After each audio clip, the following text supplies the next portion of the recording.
Assalamualaikum warahmatullahi wabarakatuh. Buku yang saya karang ini adalah Membangun Desa Entrepreneur Revolution, yang isinya adalah bagaimana cara untuk meningkatkan pendapatan dengan cepat. Alhamdulillahirrahmanirrahim, bisa bersama Ismail Satrianto Angga Praja. Semoga buku ini atau penjelasan ini bermanfaat.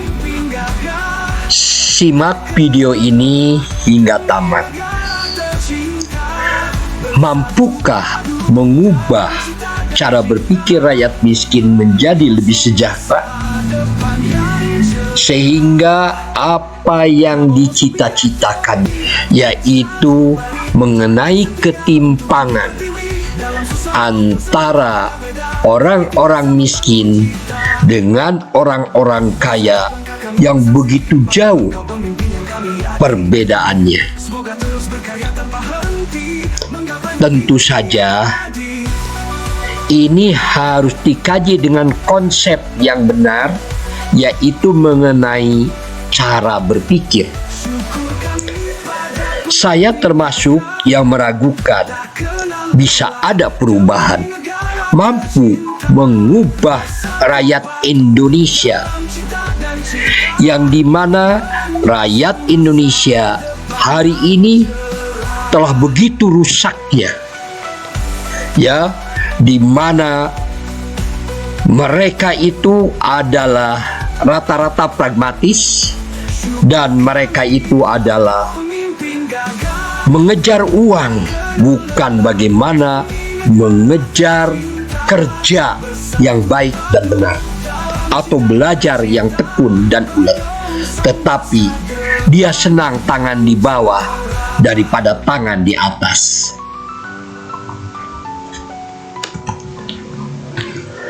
Maka itu video ini harus ditonton sampai tuntas, yaitu mengapa orang kaya bertambah kaya dan orang miskin sulit dikembangkan untuk menjadi lebih sejahtera. Miskin sudah pasti, kaya adalah pilihan. Susah sudah pasti, senang adalah pilihan. Hidup penuh pilihan.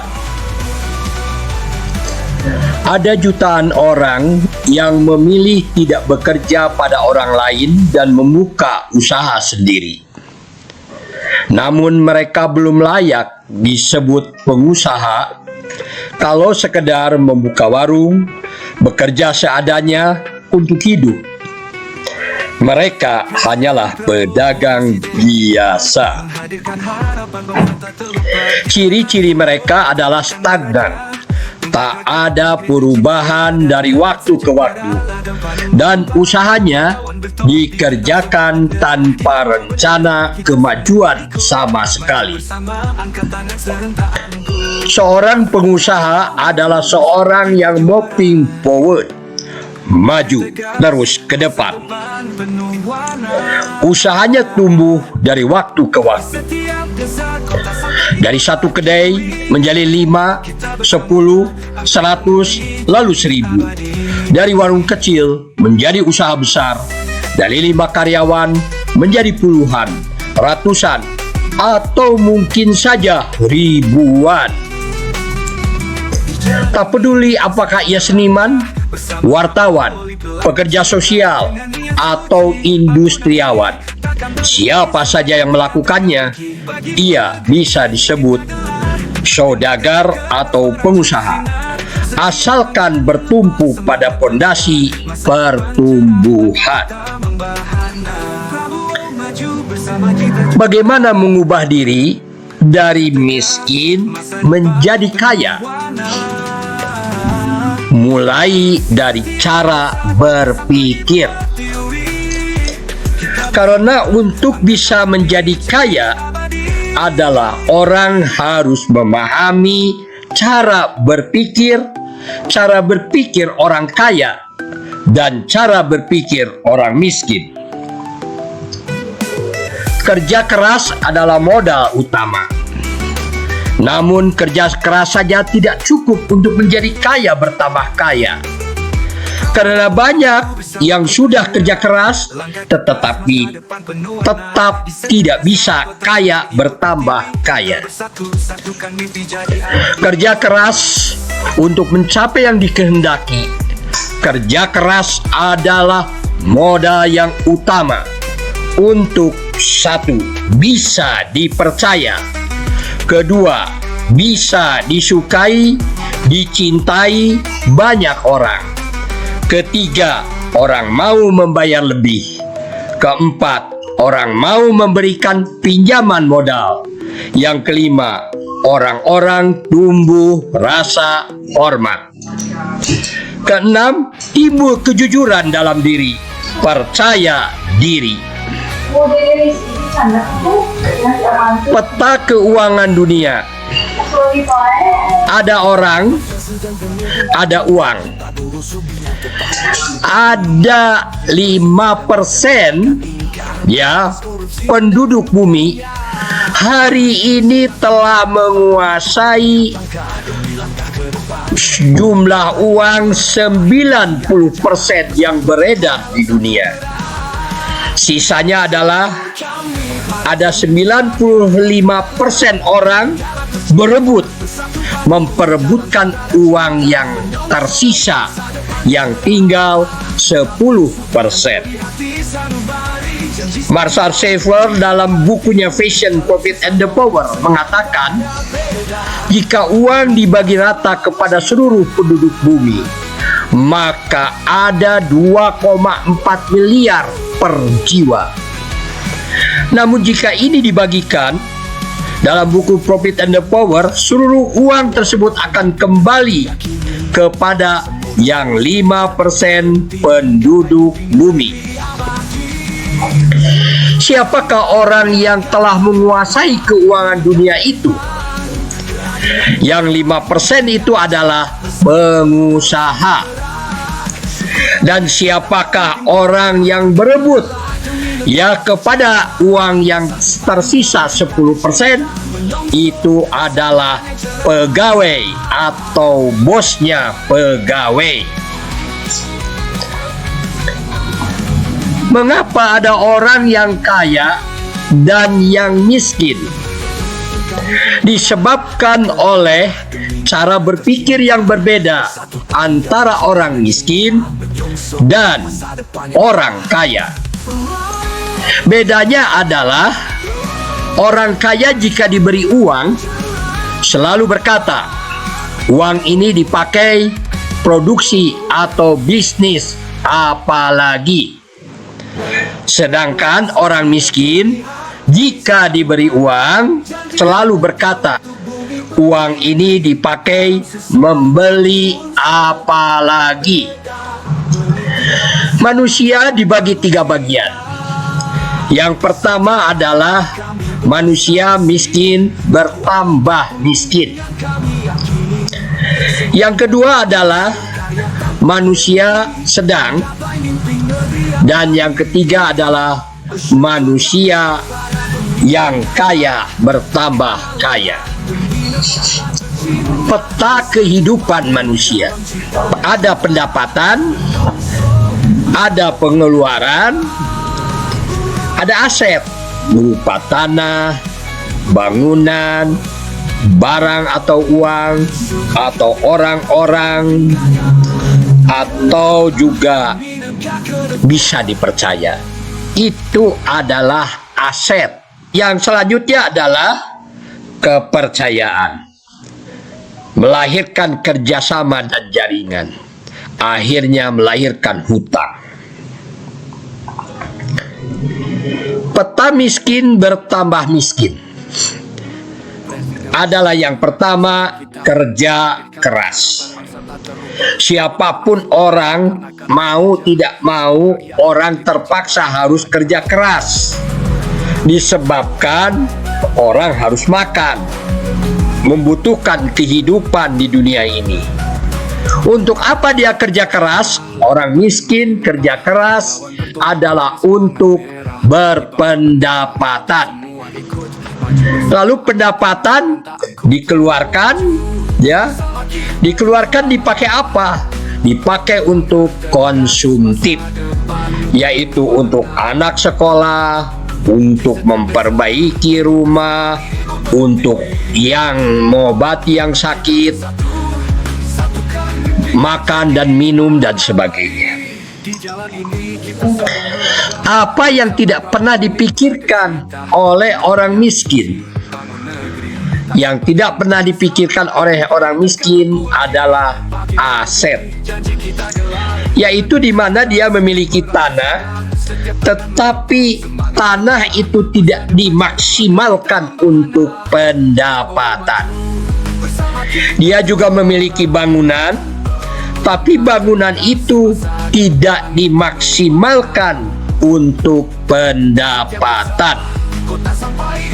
Jadi kalau orang miskin belum memiliki rumah, dia ngontrak. Maka ngontraknya itu adalah tanah dan bangunannya tidak untuk dipakai berpendapatan, tetapi hanya dipakai untuk tidur, makan, istirahat.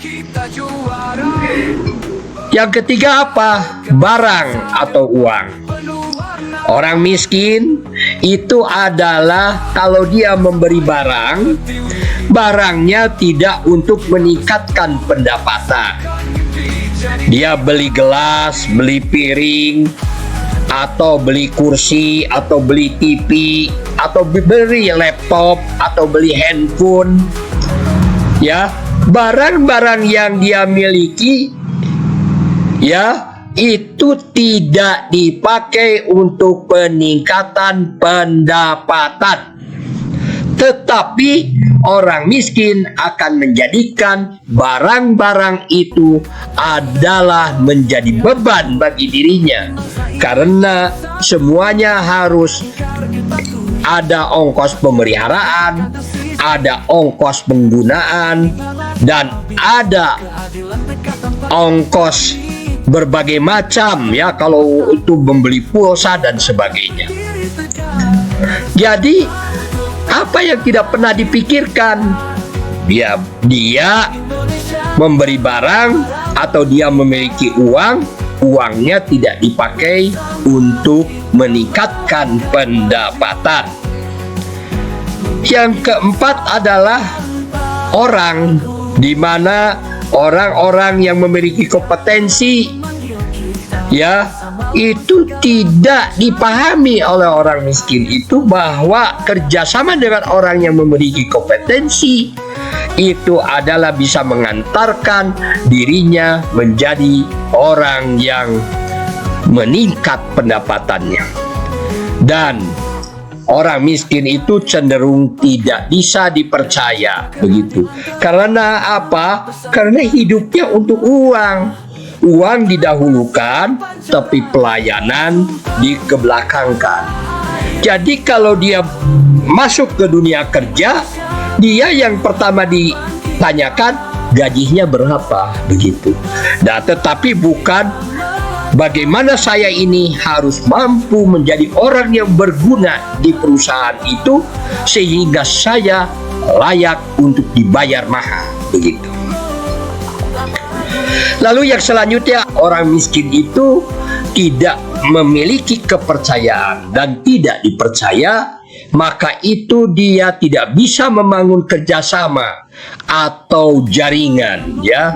Jangankan dengan orang lain, dengan satu keluarga saja, dengan satu rumah saja, dia sudah tidak memiliki komitmen untuk membangun kerjasama atau membangun jaringan dengan serumah untuk meningkatkan pendapatan. Lebih-lebih dengan orang luar, begitu. Selanjutnya, maka itu dia tidak bisa dipercaya, tidak bisa berhutang. Sekarang bagaimana peta manusia sedang? Peta manusia sedang itu sama, orang itu kerja keras. Untuk apa? Untuk berpendapatan. Siapa itu manusia sedang itu? Ada yang doktorandes, ada yang doktor, begitu ya. Ada yang jadi direktur, begitu. Semua tetapi sama. Mereka adalah kaum employed, kaum pekerja, begitu. Yang dimana mereka digaji dengan pendapatan yang tetap. Semakin tinggi kerja kerasnya, semakin tinggi jabatannya, maka pendapatannya semakin tinggi. Tetapi jika dia sudah tidak bisa kerja keras, maka pendapatannya menurun, bisa jadi pendapatannya hilang, begitu.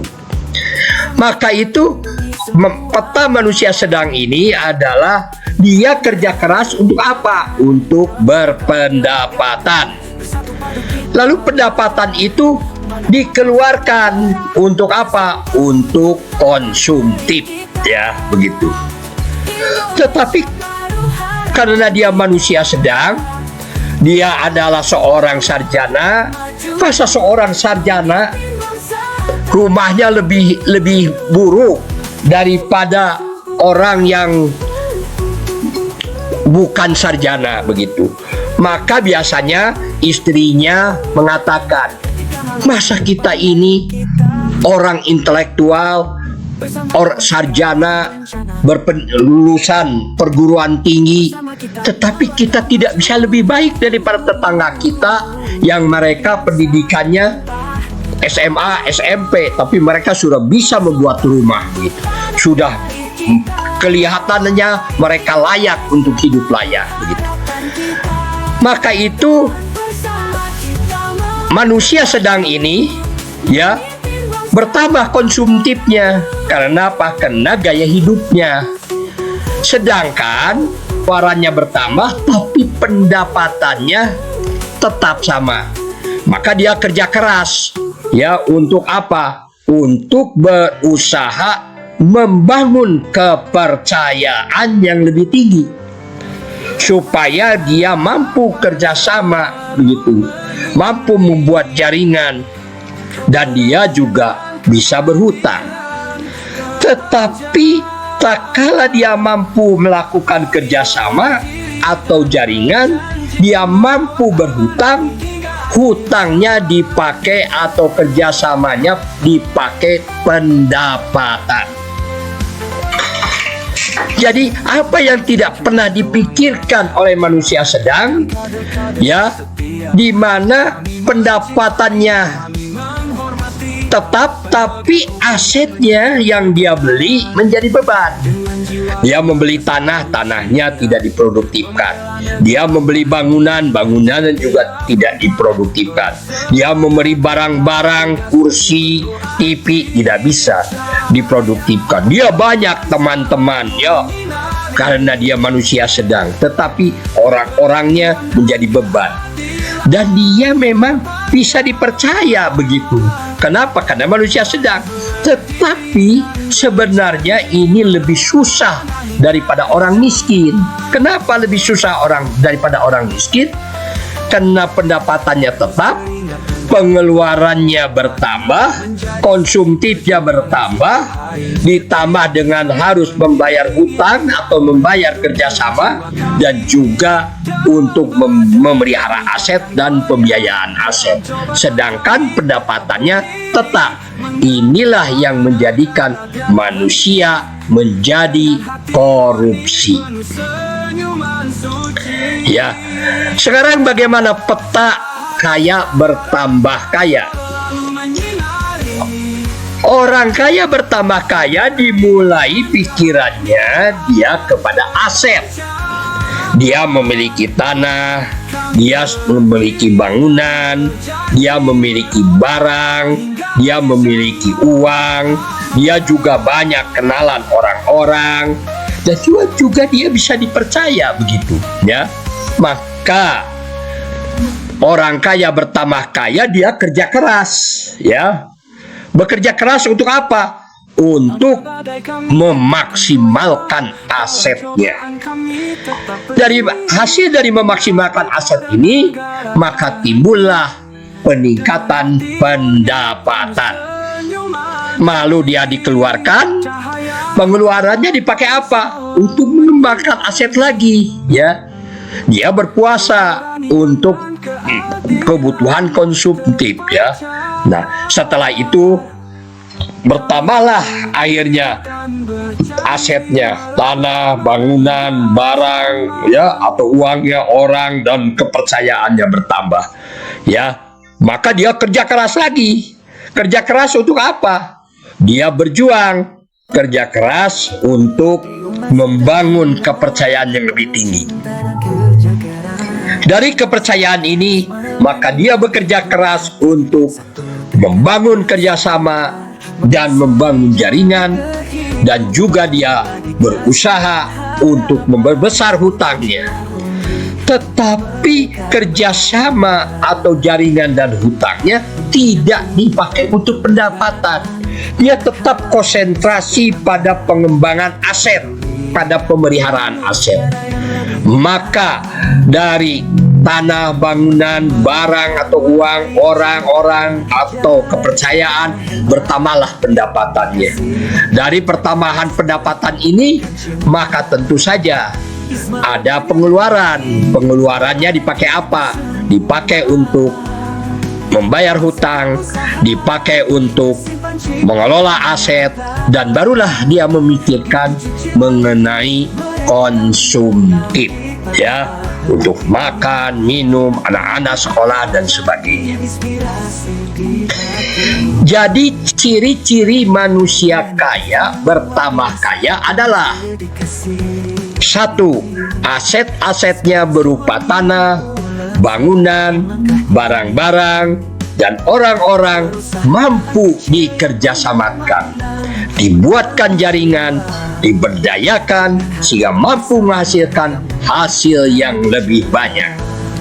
Yang kedua adalah manusianya sangat serius dalam menjalin kerjasama dan jaringan, mengelola, mengembangkan, dan memelihara aset-aset yang dimilikinya. Kenyataannya, orang-orang yang mencari-cari uang atau mengejar-kejar uang, justru dia tidak memiliki uang atau miskin. Jadi harus bagaimana? Jangan mencari uang, bekerja dengan maksimal dan sungguh-sungguh untuk membangun, memelihara kerjasama yang kuat untuk menjadi peternakan uang, percetakan uang bersama. Berapa pendapatan? Yang penting selalu bersyukur, berusaha bekerja dan belajar untuk membangun peternakan uang atau mesin pencetak uang sehingga mampu berpendapatan. Ada pendapatan tiap hari, pendapatan tiap minggu, pendapatan tiap bulan, 3 bulanan, 6 bulanan, tiap tahun, 3 tahunan, 5 tahunan, 10 tahunan, 20 tahunan, dan seterusnya.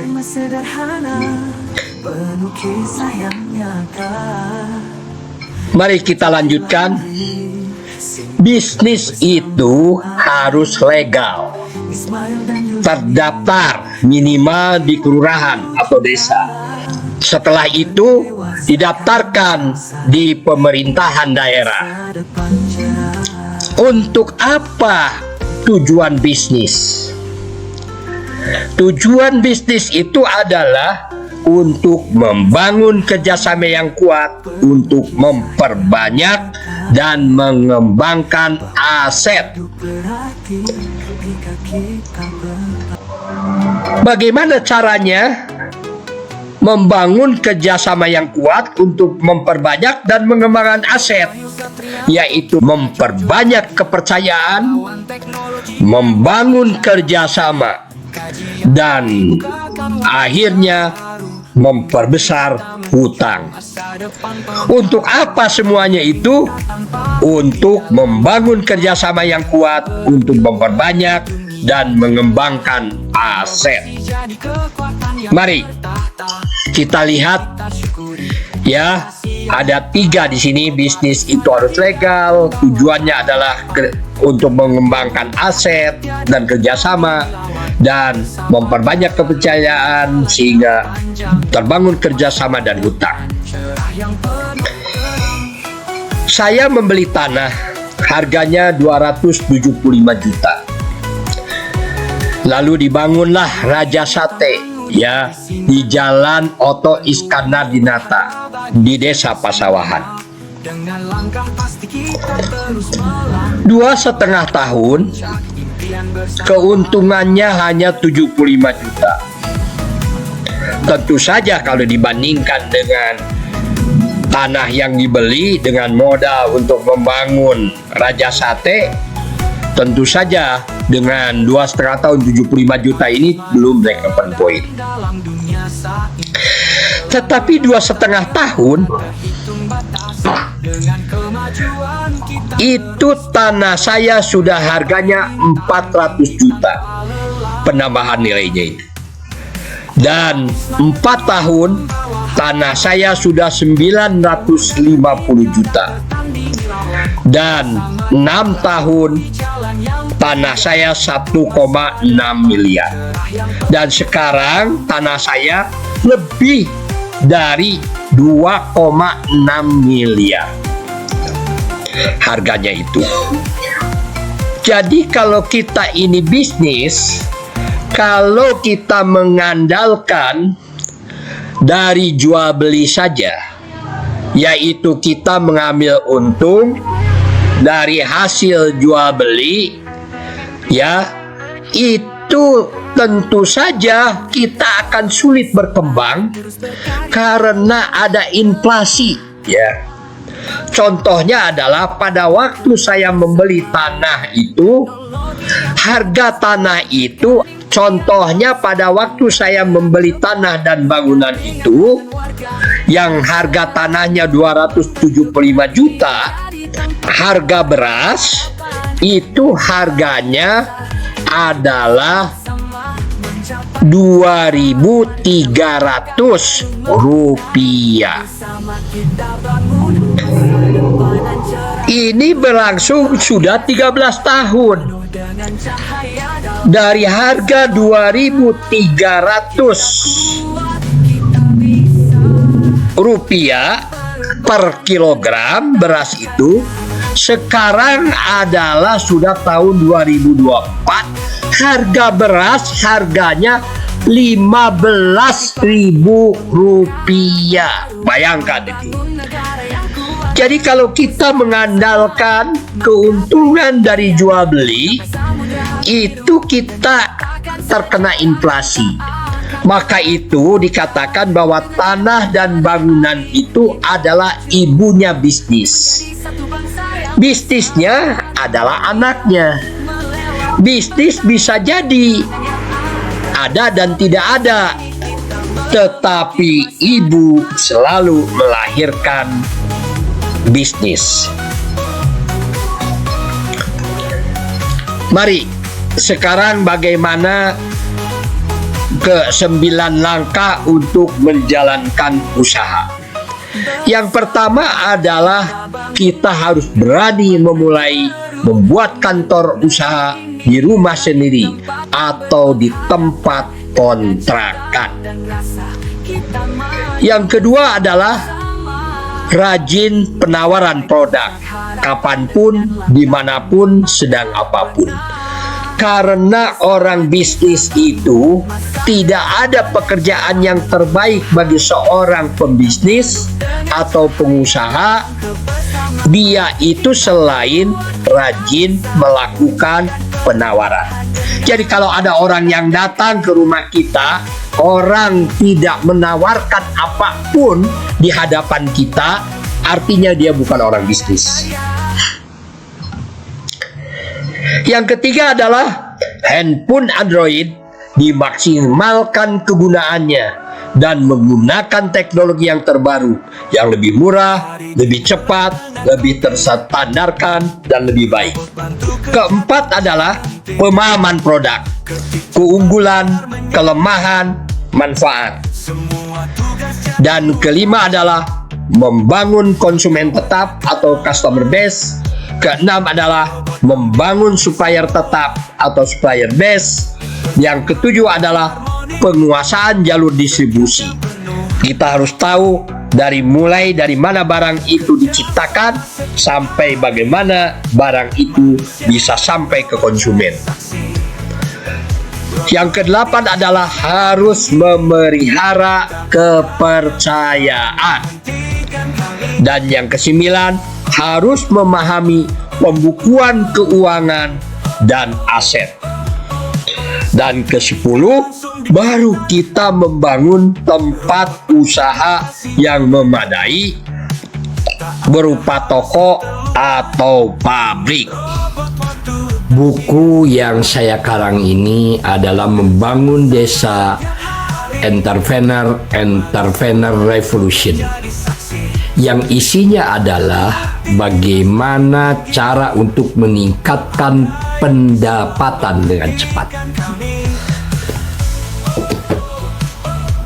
Alhamdulillahirrahmanirrahim, bisa bersama Ismail Satrianto Angga Praja. Semoga buku ini atau penjelasan ini bermanfaat. Wassalamualaikum warahmatullahi wabarakatuh. Presiden Prabowo, presiden kita, menghadirkan harapan bangsa tak terlupa. Di tanah subur peternakan meraja, untuk rakyat negeri tercinta di dada. Rakyat sejahtera, ladang panen melimpah, pahlawan bertopi bintang semangat merah. Di bawah bendera kita semua ikut, maju bersama angkat tangan serentak angkut. Prabowo maju bersama kita juara. Dengan teknologi digital kita akan mampu sampai subsidi itu sampai ke setiap keluarga yang membutuhkan. Tidak boleh aliran bantuan itu tidak sampai ke mereka yang butuh itu. Masalahnya adalah punya kehendak atau tidak kita kasih susu yang sehat untuk anak-anak kita. Masalahnya pertama, kalau kita punya kehendak, ya kita harus perbanyak kita punya populasi sapi. Kita beli sapinya, kita kembangkan di Indonesia. Satu sapi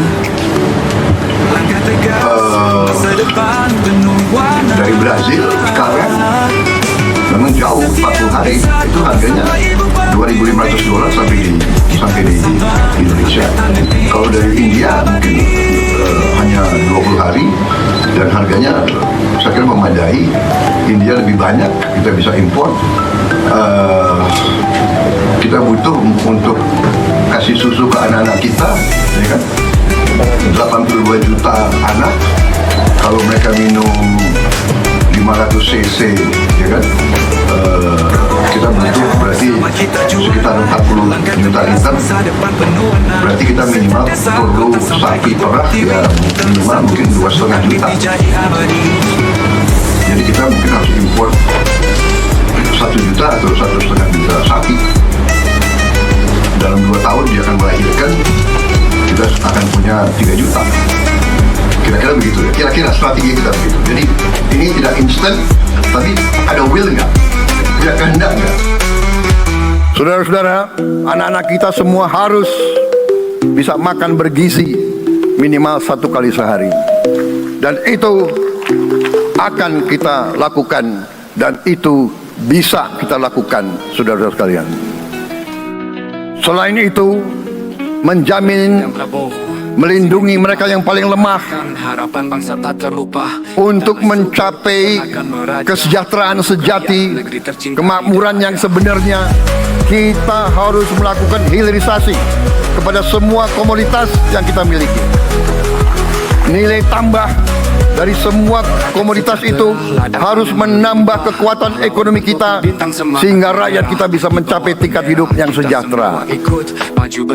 Seluruh komoditas kita harus bisa dinikmati oleh seluruh rakyat Indonesia. Kami juga menaruh kepercayaan yang sangat besar kepada Bapak Presiden, di mana kami membersamai perjuangan Bapak untuk dua hal. Bapak selalu menggelorakan tentang visi kedaulatan Indonesia, dan Bapak selalu menyuarakan pentingnya gerakan memakmurkan atau masyarakat adil makmur yang merata bagi seluruh rakyat Indonesia, menghadirkan kemakmuran untuk semua. Semangatnya satu, bahwa kemakmuran sebagai kondisi sejahtera lahir dan batin, dan negeri tanah tercinta yang kaya raya ini dikelola menjadi negeri yang makmur, ada dalam spirit tiga hal. Satu, cita-cita nasional, yakni mewujudkan Indonesia yang bersatu, berdaulat, adil, dan makmur. Yang kedua, secara sosio-historis, masyarakat Indonesia mengenal kata gemah ripah loh jinawi, negeri yang aman, damai, dan penduduknya sejahtera lahir dan batin. Yang ketiga, dalam perspektif Islam, ada konsep baldatun thayyibatun wa rabbun ghafur, yang dalam surat Saba disebutkan laqad kana lisyabai fi maskanihim ayat jannatani an yamini wasimal kulu min rizki rabbikum washkuru lah baldatun thayyibatun wa rabbun ghafur. Sungguh pada negeri Saba, di tempat mereka berada, ada tanda-tanda kekuasaan Allah. Di kanan kirinya tanah yang subur makmur, dan mereka diperintahkan Tuhan, makanlah dari apa yang Allah rezekikan kepadamu dan bersyukurlah. Negerimu adalah negeri yang baik, dan Tuhanmu adalah Tuhan yang Maha Pengampun. Yang keempat, dalam perspektif kelahiran dan perkembangan Indonesia, singkat saja saya menyampaikan, pertama, bahwa keadilan harus kemakmuran harus disertai dengan keadilan untuk semua. Soekarno ketika pidato 1 Juni mengatakan, Indonesia milik semua, bukan milik satu orang, bukan milik satu orang kaya, tetapi satu Indonesia untuk semua. Muhammad Hatta ketika merumuskan pasal 33 yang selalu Bapak sampaikan, mengatakan bahwa pasal 33 adalah politik kemakmuran ekonomi dan kesejahteraan sosial yang menjadi sendi dasar dari ekonomi yang dia sebut ekonomi terpimpin, di mana pemerintah hadir untuk mensejahterakan rakyat bagi kemakmuran seluruhnya. Dan bahkan beliau mengatakan pasal 33 secara fundamental berbeda dengan paham individualisme dan liberalisme. Yang ketiga, saya kutip dari buku Bapak yang diberikan kepada saya waktu di Jogja. Ada 3 buku. Satu yang saya sudah baca sampai selesai, Paradoks Indonesia dan Solusinya. Pak Prabowo mengatakan bahwa membangun Indonesia, menyelamatkan negara, membangun kemakmuran, dan mengurangi kemiskinan memerlukan pemerintah sebagai pelopor.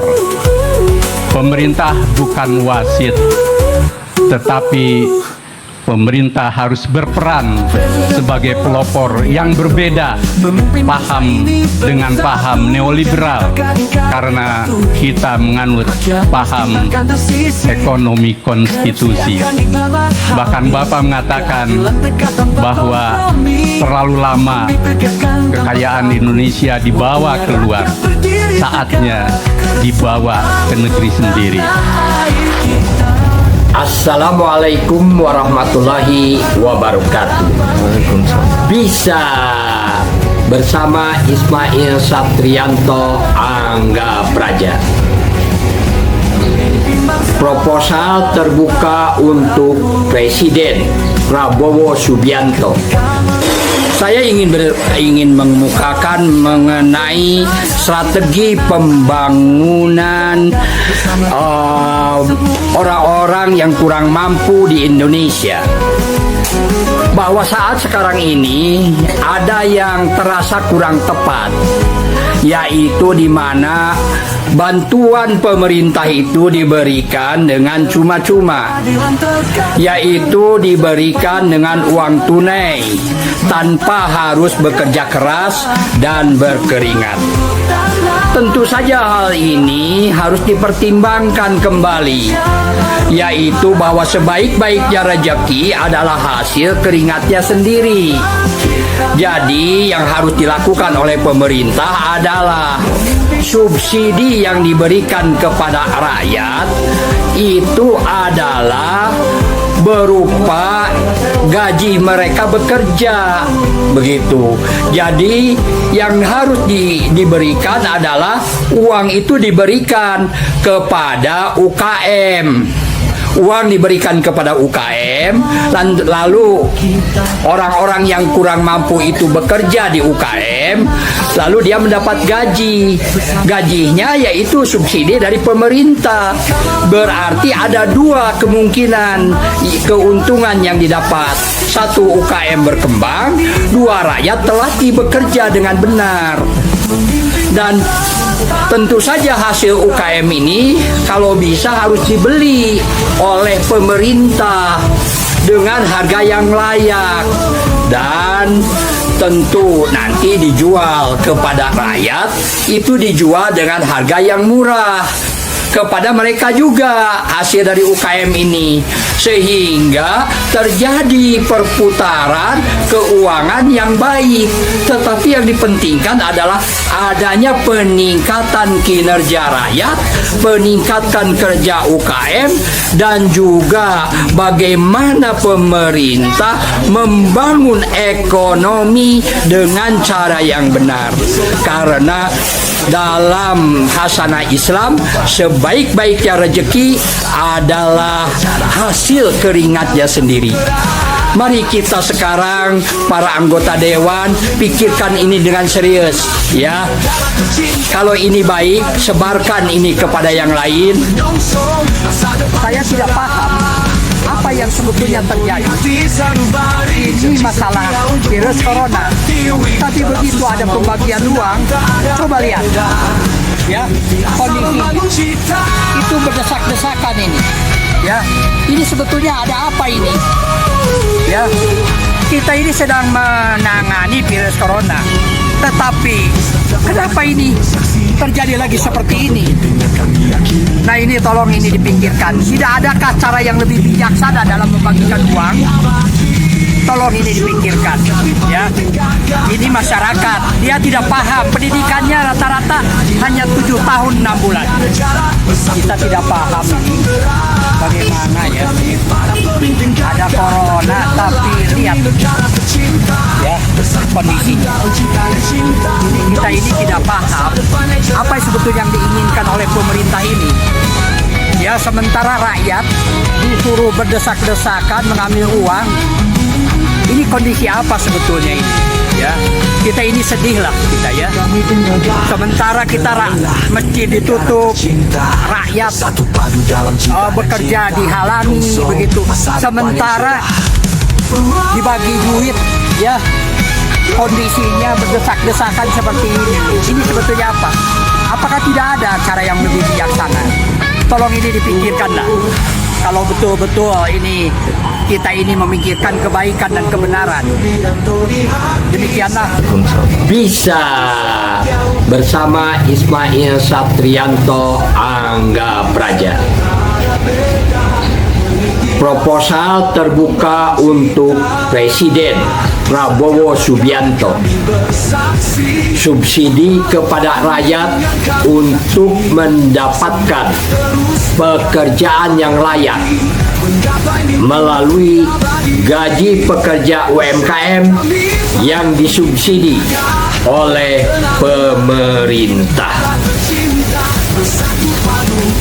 Sementara ini, subsidi diberikan kepada rakyat tanpa memperhatikan dampak kepada rakyat itu sendiri, di mana orang-orang yang kurang mampu disubsidi dengan bantuan tunai langsung yang bernama BLT, bantuan tunai langsung. Begitu juga kepada anak-anak yang dimana yang sedang sekolah itu mereka disubsidi mengenai kartu pintar. Hal ini sungguh sangat memprihatinkan karena mengakibatkan anak-anak tangannya selalu memohon dan meminta daripada tangan di atas. Hal ini sangat memprihatinkan baik rakyat maupun anak-anak itu tangannya menjadi tangan di bawah daripada tangan di atas.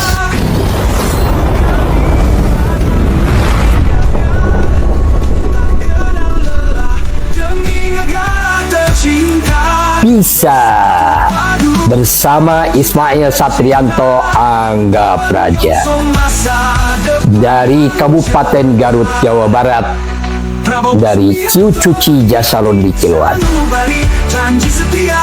Proposal terbuka untuk Presiden Prabowo Subianto. Subsidi kepada rakyat untuk mendapatkan pekerjaan yang layak melalui gaji pekerja UMKM yang disubsidi oleh pemerintah. Proposal usulan ini ditujukan kepada Presiden baru, Bapak Prabowo Subianto. Subsidi program gaji pegawai melalui rekrutmen pegawai baru. Subsidi pemerintah selama ini dalam bentuk uang tunai.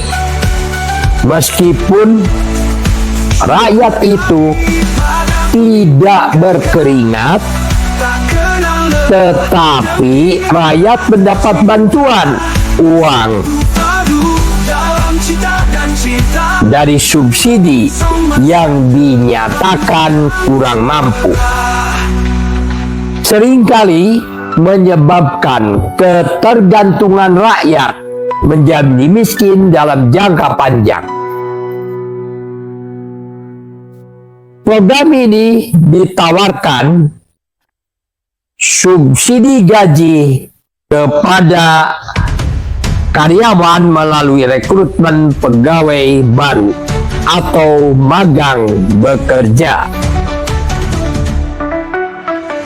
untuk mendorong usaha kecil atau pedagang kaki lima menjadi berkembang lebih besar.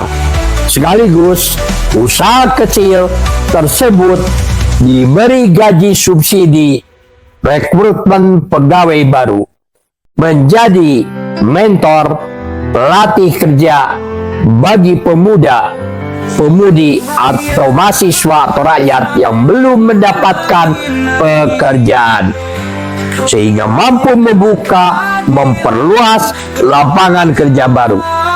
Program ini ditawarkan adalah untuk memberikan penghargaan kepada para usaha kecil atau pedagang kaki lima yang telah berkontribusi sebagai usaha kecil yang bisa bertahan lebih dari 5 atau 6 tahun Kami mencintai konsisten menjalankan usahanya dalam satu bidang, kebenaran, maka diharapkan pemerintah dapat memberikan bantuan setiap lanjutan untuk meningkatkan usahanya penuh arti, melalui penambahan pegawai di usaha kecil tersebut untuk mampu mendorong perkembangan usaha kecil bisa mengembangkan usaha yang lebih besar sekaligus mampu membuka lapangan kerja baru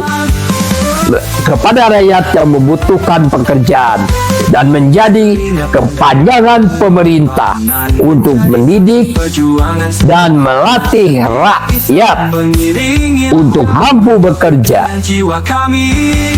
untuk meningkatkan daya beli masyarakat yang lebih sejahtera. Tak berdiri Tujuan akhir adalah diharapkan usaha kecil atau pedagang kaki lima penuh satu suci, dapat terdorong dan termotivasi untuk lebih cepat mengembangkan usahanya karena mendapatkan suntikan dan subsidi pemerintah berupa uang untuk menggaji pegawai baru dan berjanji yang direkrut. amanah hingga akhir zaman. Yang kedua, dapat menjadi teladan dalam bekerja, mengembangkan usahanya sehingga dapat ditiru secara langsung oleh pegawai baru. Yang ketiga, dapat mengembangkan usahanya Kami tetap dengan membuka cabang atau mengembangkan produksi tanpa khawatir murni mengalami kegagalan suci, karena gaji pegawainya ditanggung oleh pemerintah. menyinari Yang keempat adalah keberanian dapat menambah pegawai baru jika setelah masa magang bekerja di perusahaan itu selesai. janji Jika pegawai itu terpakai, dapat langsung direkrut oleh usaha kecil atau pedagang kaki lima untuk menjadi pegawainya atau menjadi mitra kerja usahanya. penuh cinta dan kerja keras. Tujuan akhirnya adalah diharapkan Satu tekad pegawai magang bekerja yang digaji pemerintah satu dapat terdorong dan termotivasi untuk mampu bekerja dengan baik sehingga dapat pekerjaan yang layak dan mendapatkan setiap langkah pendapatan dalam jangka panjang. tulus, tiada yang lebih Karena tangan di atas adalah lebih baik daripada tangan di bawah. Yang kedua adalah dengan kasih dapat menjadi teladan dalam bekerja, mengembangkan usahanya sehingga dapat direkrut menjadi pegawai tetap dengan gaji digaji oleh perusahaan tersebut dalam jangka panjang. Dan yang ketiga, dapat belajar mengembangkan usaha seperti usaha kecil atau kaki lima tersebut dengan bermitra dengan usaha kecil dan kaki lima, bisa berupa cabang atau usaha kecil tersebut atau mandiri. Tetapi yang terpenting adalah memiliki mentor usaha yang jelas serta pasar dan produk yang jelas. Tujuan akhirnya adalah diharapkan pemerintah satu dapat memperbanyak pelatih dan mentor usaha dari memiliki usaha dan pegawainya yang sudah berpengalaman. tulus, Dan yang kelima adalah memiliki peta usaha membantu dan ketenaga kerjaan sehingga program-program pemerintah dalam pembinaan dan pengembangan usaha menjadi lebih mudah karena pemerintah memiliki data perusahaan yang perlu dibantu lebih lanjut sesuai dengan level dan jenis bantuan yang diperlukan. Program ini menawarkan solusi inovatif dengan memberikan subsidi gaji pegawai kecil atau kaki lima yang telah berjalan 6 tahun sebagai insentif bagi perusahaan yang telah berkontribusi memberikan pekerjaan kepada rakyat dan menjadi teladan bagi lingkungan terhadap dunia kerja. Bisa bersama Ismail Satrianto, Angga Praja. Alhamdulillahirabbil alamin. Buku yang saya karang ini adalah Membangun Desa Entrepreneur Revolution. Buku ini dicetak tahun 2011. Ini adalah dikarang oleh Ismail Satrianto, Angga Praja, yaitu saya, karena melihat kondisi rakyat yang belum beranjak dari kemiskinan dan kebodohan. Setiap hari disuguhi pemandangan yang kurang menyenangkan. Anak-anak wanita mengemis di selopan jalan raya di usia 5 tahun sampai dengan 14 tahun. Bahkan dilakukan jam 11 malam dalam hujan gerimis. Para pemuda dan pemudi pada nongkrong di pinggir jalan pada waktu jam-jam yang seharusnya produktif. Berjuta-juta orang Indonesia, baik di kota maupun di desa, membuka warung, membuka lahan pertanian, membuka produksi makanan, dan berbagai usaha. Tetapi mereka belum tumbuh dan berkembang. Bahkan banyak yang berhenti usaha disebabkan kurang mampu bertahan dan kembali mencari pekerjaan. Aset-aset pemerintah yang dibangun megah, tapi kurang produktif, bahkan menghabiskan anggaran belanja daerah yang seharusnya dinikmati oleh rakyat. Pasar-pasar tradisional kumuh, kurang mampu bertahan, menahan globalisasi ekonomi.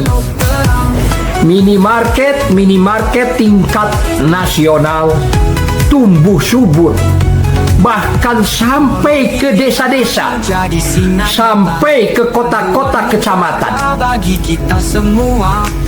tanpa mampu menumbuhkan ekonomi kerakyatan. Produksi desa kurang mampu menembus pasar global. Inti dari semua itu salah satunya adalah jiwa entrepreneur. Kurang memasyarakatkan pada rakyat Indonesia. Saatnya pemerintah Republik Indonesia menumbuhkan kembali para entrepreneur, karena menciptakan satu pegawai hanya satu saja manfaatnya dan dengan keluarganya.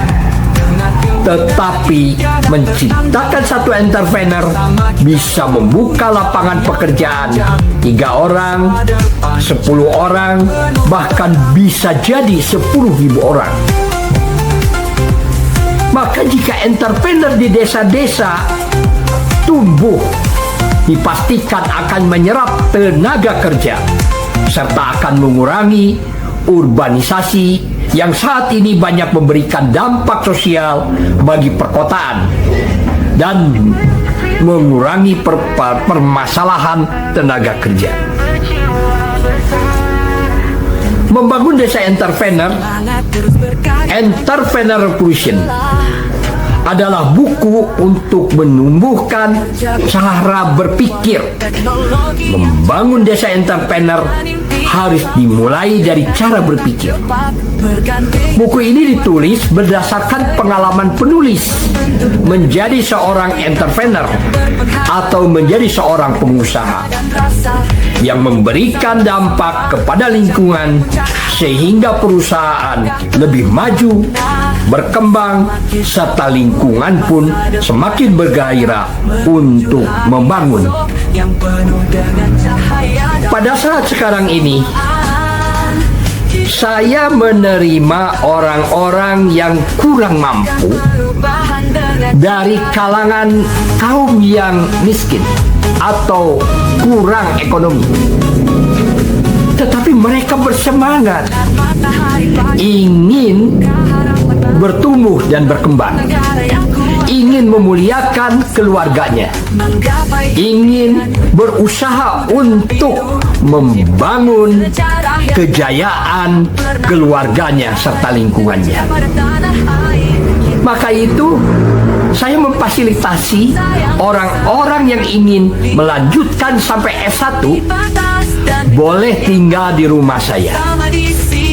Ya, apabila nanti sudah selesai tinggal di rumah saya, maka ada dua alternatif. Menjadi pegawai, itu tentu saja kalau menjadi pegawai harus keluar dari rumah saya, karena kami tidak bisa menggaji sarjana. Tetapi kalau mau menjadi pengusaha, boleh tinggal bersama dengan saya. Itu difasilitasi tempatnya, difasilitasi usahanya, difasilitasi pegawainya, kendaraannya, semuanya. Sehingga menjadi pengusaha tidak mulai dari nol, tetapi minimal dari 40% atau 60%. Sehingga untuk meraihnya, insya Allah lebih cepat. Saya selalu yakin kesuksesan harus dibagikan. Karena setiap kita memberikan kebaikan, maka Allah yang Maha Pemberi dan Maha Pencipta akan melipat gandakan menjadi 10 kali lipat, menjadi 70 kali lipat, menjadi 700 kali lipat, menjadi berbuah lagi dan jatuh menjadi pohon-pohon kebaikan baru, sehingga balasannya menjadi tidak batas. Inilah prinsip yang menjadi perusahaan saya ini berkembang, dan prinsip menjadi pengusaha yang berkembang. Ada jutaan orang yang memilih tidak bekerja pada orang lain, membuka usaha sendiri. Mereka belum layak disebut entrepreneur kalau sekedar membuka warung, bekerja seadanya untuk hidup. Mereka hanyalah pedagang biasa. Ciri-ciri mereka adalah stagnan, tak ada perubahan dari waktu ke waktu. Dan usahanya dikerjakan tanpa rencana kemajuan sama sekali. Seorang entrepreneur adalah seorang yang moving forward, maju terus ke depan, usahanya tumbuh dari waktu ke waktu. Dari 1 kedai menjadi 5, 10, 100, lalu 1000. Dari warung kecil menjadi usaha besar. Dari 5 karyawan menjadi puluhan, ratusan, atau mungkin saja ribuan.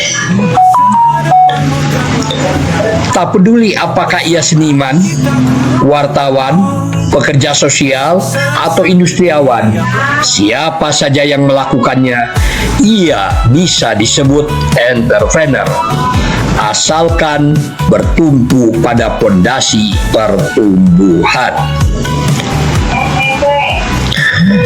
Jadi, kunci siapa saja disebut seorang entrepreneur. Disebut entrepreneur asalkan bertumbuh bertumpu pada fondasi pertumbuhan. Saya berharap isi buku ini dapat disebarkan kepada orang-orang yang berminat menjadi pengusaha. Saya selalu siap memberikan pelatihan atau konsultasi kepada teman-teman yang ingin menjadi pengusaha, baik secara langsung berupa pelatihan di kelompok-kelompok kecil seperti pengajian-pengajian, pertemuan-pertemuan di tingkat RW, desa, kecamatan, kabupaten, provinsi, atau nasional. Ya, silahkan bisa bersama Ismail Satrianto Angga Praja.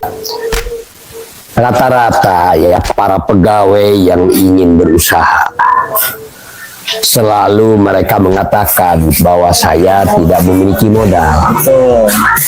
Dan ditanya, memangnya modal apa kamu? Modal uang katanya.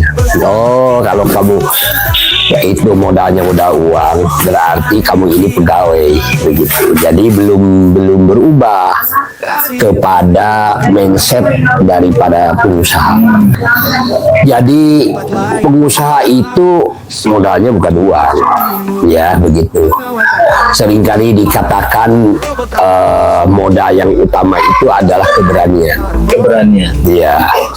Kedua optimis. Optimis. Ya. Begitu. Jadi yang pertama adalah bool, berani optimis otak orang lain. Berani optimis Otak orang lain. Yang kedua adalah bodol, berani optimis duit orang lain. berani optimis duit orang lain. Yang ketiga adalah bobol, berani optimis bisnis orang lain. Oke, berani bisnis optimis orang lain. Lalu yang selanjutnya adalah botol, berani optimis tenaga orang lain. Berani optimis tenaga orang lain. Boror, berani optimis referensi orang lain. Berani optimis referensi orang lain. Oke. Jadi nanti dulu sebentar. Saya juga nggak paham. Ya, satu-satu dulu. Iya. Jadi manusia itu ada pertimbangan, ada keberanian. Ya. Orang yang pertama ada manusia yang banyak pertimbangan, dan juga dia tidak punya pertimbangan. Yang pertama itu, yang kedua juga dia tidak berani. Ini manusia pertama. Manusia yang kedua adalah orang yang banyak pertimbangan. Karena banyak pertimbangan, maka otomatis keberaniannya kurang. Yang ketiga adalah berani. Yang ketiga adalah keberaniannya tinggi. Karena keberaniannya tinggi, otomatis pertimbangannya kurang.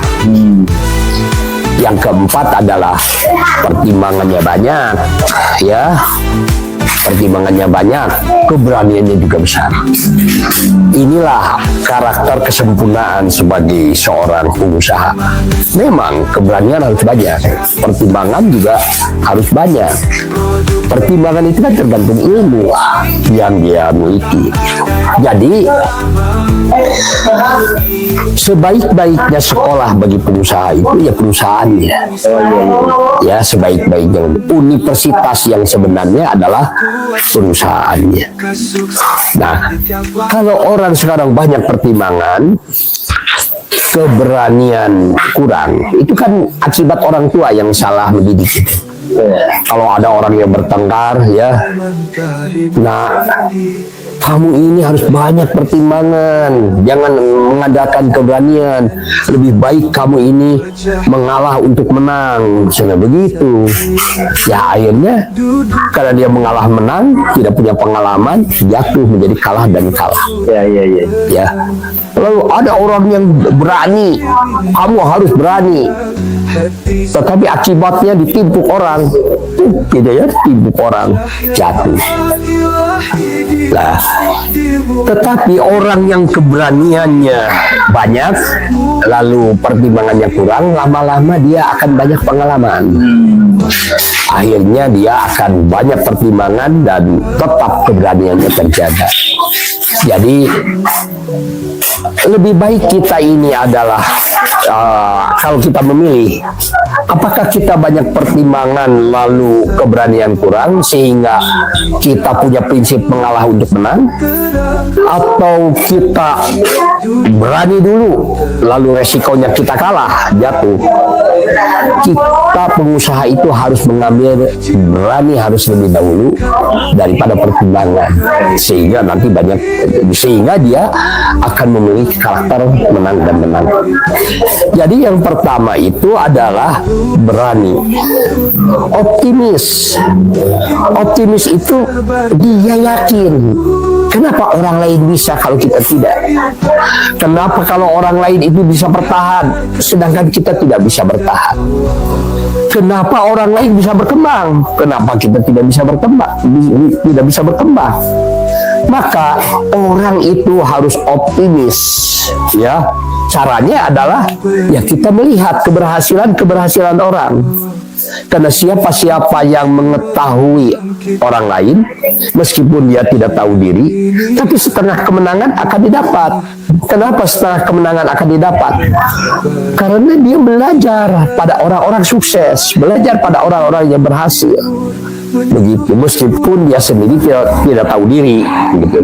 Tetapi kebanyakan ini setelah kemenangan sudah didapat. Jadi ya, yang terpenting itu optimis. Optimis itu kalau diterjemahkan begitu ya, O-nya itu obat, P-nya penyakit, T-nya tidak miskin. Nah, optimis, obat penyakit tidak miskin.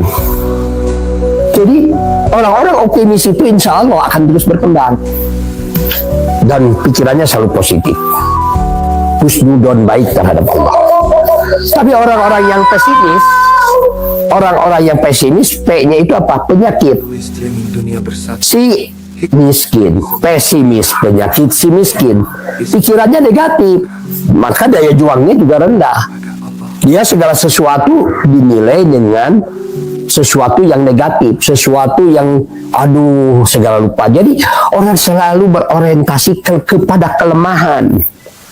Orang-orang yang selalu berusaha melihat terlebih dahulu kelemahannya dan ancaman, tidak kepada peluang dan kekuatan, ya otomatis dia akan pesimis. Begitu. Jadi itu yang pertama ya. Silakan. Oke, jadi harus punya tekad kuat, keberanian. Jangan banyak pertimbangan. Itu yang pertama ya, Pak. Ya, jangan banyak pertimbangan lah. Yang kalau banyak pertimbangan nanti nggak jadi kita ini. Di sudut kota ini ada tempat yang istimewa. Kecucilah umri berdiri dengan bangga. Meski kecil tak kenal lelah, hari demi hari selalu ceria. Melalui mesin berputar cepat, pakaian bersih tak lagi memikat. Kecucilah di tempat penuh cinta. Terus tentang yang 5 itu ada botol, ada bool, ada bobol, ada boror, bodol gitu ya. Nah ini yang mana dulu nih ya Pak? Yang bool dulu atau yang botol dulu nih? Yang mana saja dulu. Oke, itu bisa dimulai aja gitu. Iya, yang jelas bahwa kalau kita bertekad untuk jadi pengusaha, kita tidak harus mengandalkan diri kita sendiri, tetapi kita harus mengandalkan tenaga orang lain, harus mengandalkan otak orang lain, harus mengandalkan bisnis orang lain, harus mengandalkan tenaga orang lain. Jadi harus mengandalkan referensi orang lain. Jadi seorang pengusaha itu adalah orang yang orientasinya ke eksternal, bukan ke internal. Ke eksternal itu adalah orang yang dimana dia selalu optimis menggunakan orang lain. Ya, maka itu modal yang paling utama adalah dipercaya. Kalau orang sudah dipercaya, ya itu akan mudah kesananya. Tapi kalau orang sudah kepercayaannya kurang, ya kesananya agak sulit juga begitu. Oke. Jadi kita awali dari bawah dulu nih, harus ada jauh nih. Bohong. Nggak paham nih. Oke. Bohong itu begini. Bohong itu begini. Otak orang lain, ya, otak orang lain. Otak orang lain itu kita ini membuka bisnis, tapi kita tidak paham dan tidak mengerti. Kebetulan teman kita ini sudah lama dia bekerja di tukang bakso nih. Oh iya. Oh, kita mau buat bakso nih, atau saya mau buat kopi nih ya. Ini kopi, secangkir kopi ya. Enak ya. Saya mau buat kopi nih. Tapi kita tidak paham kopi. Tapi ada orang yang dimana orang itu sudah bekerja di pabrik kopi. Cuman karena dia bukan mental pengusaha, dia mental pegawai, begitu. Dia itu tidak bisa berbuat apa-apa meskipun dia memiliki otak kopi, gitu. Maka kita datang silaturahmi kepada orang itu. Mau nggak kita sama-sama kerja dengan kita? Kan dulu saya tahu di sana itu tukang kopi dan sudah biasa mengolah kopi. Dan kopi Anda itu enak. Saya bisa menjualkannya. Yuk kita sama-sama kerjasama. Artinya pakai otak orang lain. Gitu. Lalu tenaga orang lain. Nah itu sudah jelas ya ini. Bisnis orang lain. Kita mau bisnis, ya kalau bisa jangan coba-coba dulu lah bisnis itu. Bisnis yang coba-coba namanya coba-coba kan kebanyakan gagal. Bisnis itu yang pasti-pasti saja. Bagaimana caranya? Ya caranya lihat orang lain bisnisnya bisnis apa. Lalu bisnisnya sudah maju di sana. Umpamanya ada orang yang sudah berbisnis mengenai kopi botol, ya, kopi botol. Kan banyak di YouTube itu orang-orang sukses yang sudah menjalani kehidupan itu kan bisnis orang lain. Nah, kalau bisa kita berhubungan dengan mereka dan kita sebaiknya menghubungkan diri menjadi cabangnya, begitu. Minimal menjadi penjualnya dulu, ya, atau menjadi apanya dulu, begitu. Sehingga kita nyambung silaturahminya dengan bisnis orang lain itu. Kita tidak usah gagayaan buat brand sendiri yang aneh-aneh dan sebagainya. Pakai aja brand orang lain, ya. Pakai brand punya Kucuci, udah pakai Kucuci saja ya. Raja Sate, Abu Akikah Ismail, gunakan Abu Akikah Ismail. Itu bisnis-bisnis orang lain itu yang sudah berjalan itu, insya Allah tak kalau kita buka bisa jadi lebih maju daripada itu ya, lebih yang utamanya. Kenapa?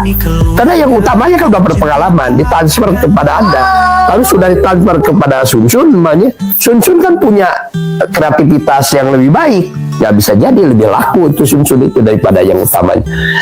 Tetapi menjaga hubungan itu sebaiknya dijaga. Lalu duit orang lain, ya tidak perlu kita ini harus punya duit sendiri.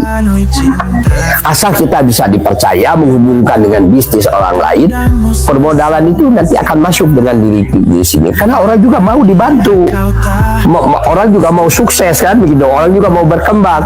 Dan orang itu ada yang datang meminta kerjasama dengan kita untuk berbisnis, begitu kan? Ya kita serahkan saja kepada orang yang benar sungguh-sungguh ingin mengembangkan bisnis dan ingin menjadi pengusaha, begitu. Jadi levelnya kita pengusaha antar pengusaha, ya, bukan level dengan pegawai lagi. Ya, kalau dengan pengusaha dan pengusaha itu cepat berkembang karena dia kan sudah biasa mengerjakan pekerjaan yang lain. Lalu kita kerjasama, ya, maka itu berani optimis bisnis orang lain.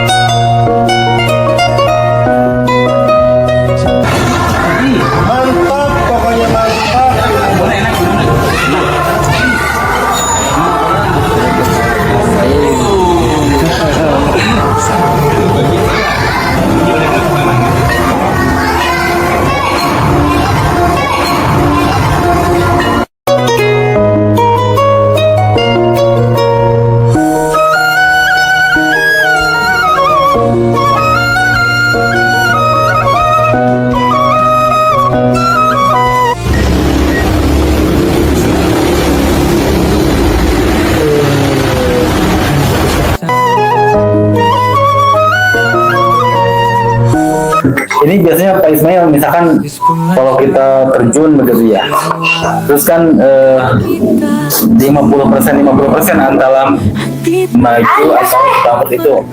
Terus kan biasanya orang suka berganti nih, cepat berganti profesi atau berganti bisnis yang digelutinya. Bagaimana ini? Iya, itu karena dia tidak memiliki mentor, ya, tidak memiliki guru.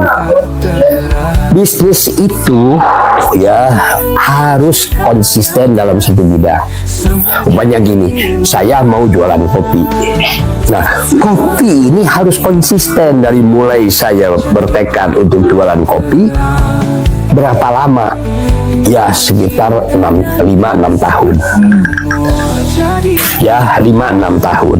Nah, maka kalau orang bisa bertahan 5-6 tahun, kira-kira mengerjakannya selama 10.000 jam. Ini ilmu umum sebetulnya, ada dalam buku-buku juga sama begitu. Kalau orang mau sukses, orang harus memiliki kemampuan mempelajari sesuatu, berlatih sesuatu selama 10.000 jam. Itu kan ilmu umum sebetulnya. Silakan saja baca itu buku-buku sukses itu ya. Nah, jadi mulai saya membuka bisnis 6 bulan pertama itu biasanya cash flow-nya min. Karena pasar belum terbangun, pengalaman belum banyak dan sebagainya. Kita juga analisis lingkungan juga belum sampai. Jadi 0 sampai 5 bulan pertama, 6 bulan pertama itu biasanya cash flow-nya min. Orang sudah mengatakan, aduh capek nih usaha teh. Ternyata ya usaha teh babari, ya tidak mudah usaha itu. Kalau begitu saya berhenti saja. Ini kan jadi pegawai lagi ya begitu. Jadi 0 sampai 5-6 tahun pertama itu cash flow-nya min. Dari 6 bulan sampai 12 bulan sampai 1 tahun biasanya sudah ada mulai pendapatan. Tapi pendapatannya kecil dibandingkan dengan usaha yang dia lakukan. Ini usaha sudah 6 bulan, usaha sudah 1 tahun, kok hasilnya gini-gini juga, tidak terlihat hasilnya yang menggembirakan. Akhirnya capek ya, kalau capek yang kayak begini mah lebih baik berhenti sajalah begitu ya membuat usaha itu. Akhirnya kan ada penawaran lain, kembali lagi ke nol. Harusnya dia bertanya, usaha seperti ini ada yang sukses nggak? Usaha seperti ini ada orang yang kaya tidak? Usaha seperti ini ada orang yang bisa membiayai anaknya, membuat rumah, memiliki mobil, begitu kan? Ada yang seperti itu, berarti kan ada mentor, ada gurunya. Tinggal kita bersilaturahmi saja dengan gurunya, bersilaturahmi saja dengan orang yang memiliki kemampuan itu. Jadi kita harus mampu mengikuti jejak-jejak orang sukses, mengikuti jejak-jejak monyet ketemu monyet, mengikuti jejak-jejak gajah ketemu gajah, mengikuti jejak-jejak orang sukses. Insya Allah kesuksesan akan didapat. Jadi lihat dulu orang lain tuh sudah punya bisnis apa, dia bisa kaya begitu. Ya ikuti saja bisnis yang sama dengan dia. Kalau tidak bisnis yang sama dengan dia, tinggal kita menghubungkan saja, mau nggak? Saya jadi salesnya namanya, saya jadi pegawainya begitu. Ya tidak digaji juga tidak menjadi masalah, yang penting saya mau belajar. Ya ini orang ini kadang-kadang pegawai ini kalau tidak dibayar tidak mau kerja. Pikirannya saya bekerja ya harus dibayar, karena keringat lelah itu harus dibayar. Cara seperti ini akhirnya konsentrasinya bukan kepada pembelajaran, tapi konsentrasinya pada uang dan pembelajarannya hilang. Ya, jadi seharusnya dia, kalau orang lain bisa, kenapa kita tidak bisa, begitu ya? Ini, nah maka itu biasanya sudah 1 tahun orang bubar. ya bubar, capek ah. Saya tanya, kenapa kamu berhenti itu jualan yang seperti itu? Pak Ismail capek katanya.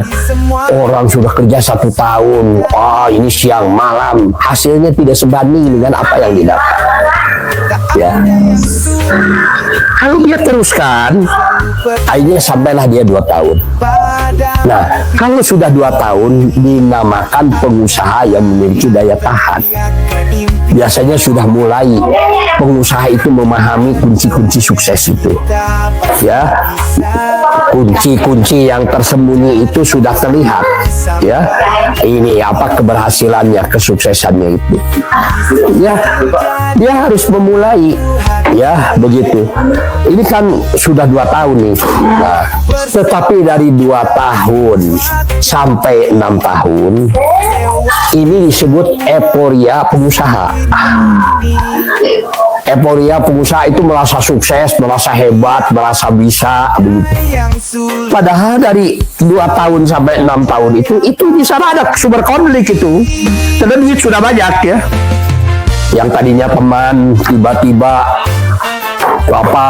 temannya buka sendiri gitu tanpa izin dari kita, atau dia berkhianat mengambil uang kita, atau memasukkan saudara-saudaranya ke dalam, sehingga suasananya menjadi tidak sehat lagi, pembinaannya juga tidak sehat lagi.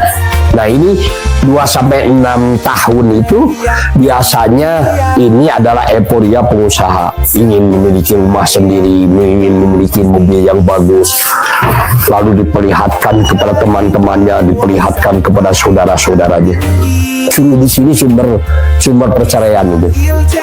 Ya, kalau dia dipercaya orang oleh bank, dipercaya orang oleh investor, tahu-tahu kurang amanah begitu, di dalam kurang menekuni dari pengembangan usahanya itu, karena merasa sudah sukses. Ya, ini agak sombong sedikit biasanya 2-6 tahun. Tapi kalau sudah 6 tahun ke sana, sudah melewati 10.000 jam, biasanya orang sudah jatuh bangun, orang sudah mulai normal, sudah mulai stabil usahanya. Kalau usaha dalam satu bidang itu masih dipertahankan 10 tahun, 10.000 jam ya, 5-6 tahun, kesananya insya Allah itu akan bisa stabil ya, bisa bahkan sampai mati mungkin bersama dengan dirinya. Usahanya tetap saja usaha yang dia geluti itu ya, tidak pindah-pindah dia. Itu yang pertama. Yang kedua, dia sudah bisa menjadi guru, sudah menjadi mentor, kan dia percaya dirinya beda, bisa mengajarkannya pada orang lain, bisa memberikan pepatah sama orang lain. Maka kalau kita mau belajar usaha, punya mentor ya, atau punya guru usaha, cari yang 5-6 tahun yang sudah berjalan. Maka itu biasanya supplier kita ya, yang memasok barang-barang ke tempat kita ini, tanya ini sudah berapa lama. Kalau sudah lebih dari 5-6 tahun, sudah 7 tahun, bahkan ada yang 15 tahun begitu, jadikan itu guru ya, tempat kita bertanya begitu, bersahabatlah dengan mereka begitu ya. Oke. Jadi itu ya fasenya dari 0 sampai 6 bulan, dari 6 bulan sampai 12 bulan, sudah fase dari 12 bulan sampai 2 tahun, dari 2 tahun sampai 6 tahun. 6 tahun. Itu masa rawan ya Pak ya? Ya, 6 tahun sampai 6 tahun itu masa rawan, masa korban perceraian, bisa bercerai, bisa euforia, karena anak-anaknya juga bisa jadi korban itu. Maka itu harus punya guru itu, justru setelah 2 tahun ke 6 tahun itu harus punya guru yang betul. Kalau dia bisa bertahan di sana, insya Allah kesananya bisa seumur hidup, itu usahanya ada. Nih Pak Ismail, mungkin Pak Ismail punya contoh ini perusahaan yang bertahan bisa puluhan tahun atau ratusan tahun itu. Iya. Kalau saya nonton film Korea ya, film Korea itu perusahaan bisa bertahan 600 tahun. Subhanallah, hebat sekali. Ya, zaman Ming ya, itu bisa diwariskan terus gitu ya. Itu hebat itu film Korea itu ya. Saya lihat ini sangat jarang ya. Ya, itu di Korea ya, di Korea itu yang saya tonton itu, sehingga dalam pemecahan masalahnya juga sangat canggih. Karena bagian keuangan itu bagian keuangan itu turun temurun. Buyutnya bagian keuangan, ininya bagian keuangan, sampai kepada anaknya bagian keuangan. Bagian produksi juga turun temurun ya, termasuk direktur ya, ownernya juga turun temurun, sehingga kekeluargaannya juga berbeda ya, kekeluargaannya berbeda dan bagaimana membangun. Sebetulnya ini yang harus dilakukan oleh umat Islam itu, dimana kalau umat Islam itu membangun perusahaan itu harus berjamaah ya, harus berjamaah dan harus bisa diwariskan begitu ya.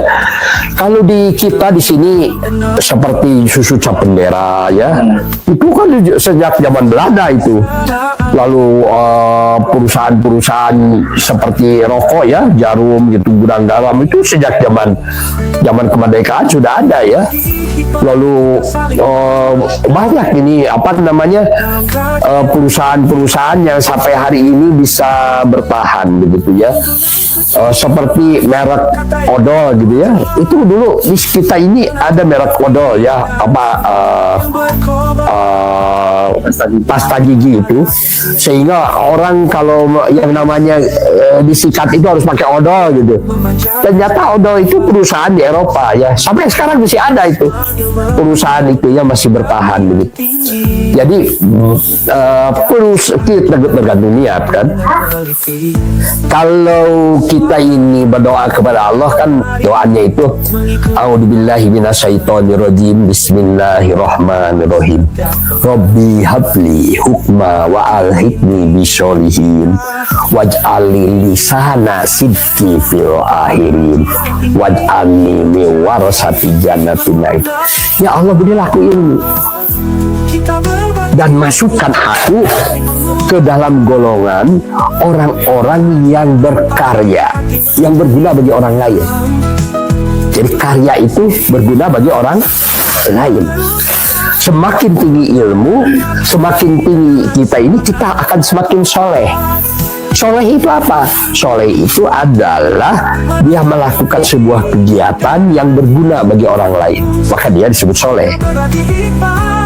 Jadikan aku buah tutur yang baik ya. Buah tutur yang baik itu adalah dijadikan sebuah buku seperti ini ya. Ini buku membangun desa entrepreneur revolution begitu ya. Ini menjadi buah tutur yang baik. Isinya apa isinya? Isinya adalah bagaimana kita membangun desa entrepreneur ya. Jadi sebuah revolusi cara berpikir di masyarakat begitu. Saya membuat ini sudah 10.000 ini buku ini ya.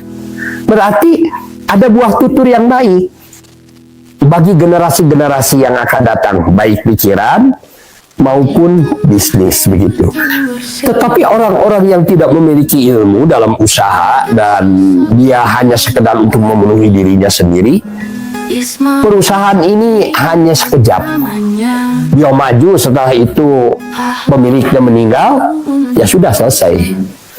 Karena di dalam periode perusahaan itu satu ada periode perintisan. Semua orang berkorban, semua orang berjuang, semua orang berusaha. Itu periode perintisan. Kedua, periode pemantapan. Orang sudah mengatur mengenai standar operasional prosedur, baik dalam gaji, dalam kualitas, dalam segala hal berdasarkan SOP ya yang pasti gitu. Yang terakhir ini kaum penikmat. Kaum penikmat ini yang tidak memahami bagaimana dia merintis dan bagaimana dia memantapkan perusahaan itu. Kaum penikmat itu adalah orang-orang yang mendapat warisan. Dia menuntut, ayah saya sudah bekerja, tapi kenapa saya tidak kebagian? Saya kan ahli warisnya.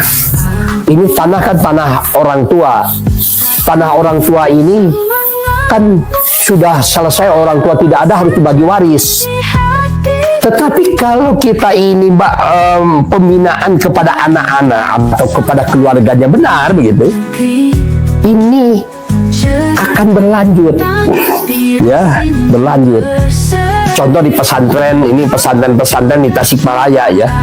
Kalau itu kiainya meninggal, itu keluarganya tidak ada yang berani pergi sebelum diputuskan siapa yang akan memimpin. Begitu ya.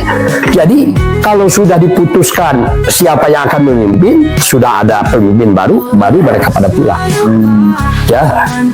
Jadi tidak akan pernah ribut bagi warisan begitu ya.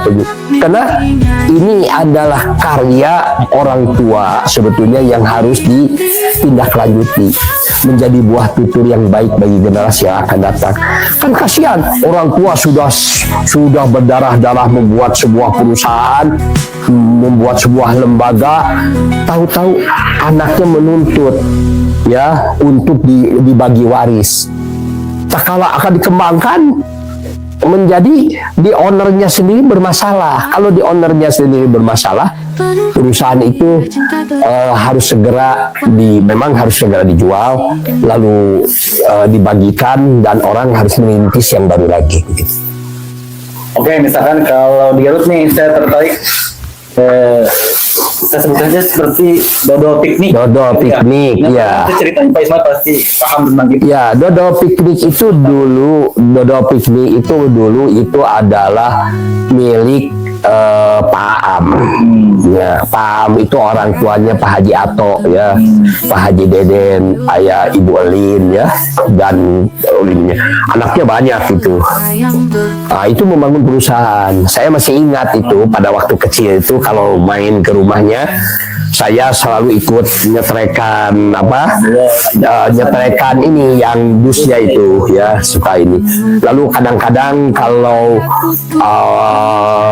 kan dipakai bermain di sana, si black-blacknya itu dibalik-balikan, disorot oleh matahari sehingga kan mencair ya, mencair lalu diberi ini piring ya, dikasih piring di bawah sehingga banyak ini bekas itu dodol. Lalu saya sering kali pasakan begitu ya dengan Pak Haji Deden ya. Kalau saya teman Pak Haji Deden ya, sering kami bermain di sana itu. Lalu pada waktu itu meninggal dunia ya. Setelah meninggal dunia, ininya banyak, keluarga ini belum bisa mengelola perusahaan itu ya karena masih kecil-kecil kan. Maka ada Pak Haji Iton. Pak Haji Iton itu rumahnya di sana tuh dekat Jalan Ciledug. Itu ada dodol juga dia sama ya. Kalau tidak salah dodolnya apa ya, lupa saya ya mereknya itu. Lalu akhirnya perusahaan itu dikelola oleh Pak Haji Iton. Nah, Pak Haji Iton itu amanah ya, luar biasa, pejuang Islam ya. Dia juga yang suka nyumbang ke Darul Arkom gitu ya. Dia juga, kalau saya dulu lagi jadi pemuda begitu di Muhammadiyah ya, pemuda Muhammadiyah, kalau minta duit ke Pak Haji Iton itu jangan dihitung duitnya itu. Pak Haji Iton saya mau mengadakan kegiatan, terus buka sabaraha didinya. Iya pas kalau sakit nya sana. Lalu dia ngambil uang, lalu dia tidak pernah menghitung uangnya berapa, itu dikodok saja di dalam sakunya begitu ya. Itu tahu-tahu 400.000 gitu, gede itu 400.000 ya pada zamannya itu. Nah itu ya, itu dengan Pak Haji Iton itu banyak kenang-kenangan. Kalau saya datang ke Pak Haji Iton, Pak Haji saya mau mengadakan kegiatan, semoga duit di mana acan mereka Pak Haji weh jangan nolak. Jadi dia tidak mau menyumbang kalau generasi mudanya belum bekerja begitu, belum maksimal. Cidit kukulilingan datang lagi ke sana, Pak Haji ini saya sudah usaha lah gitu, lawan ukuran.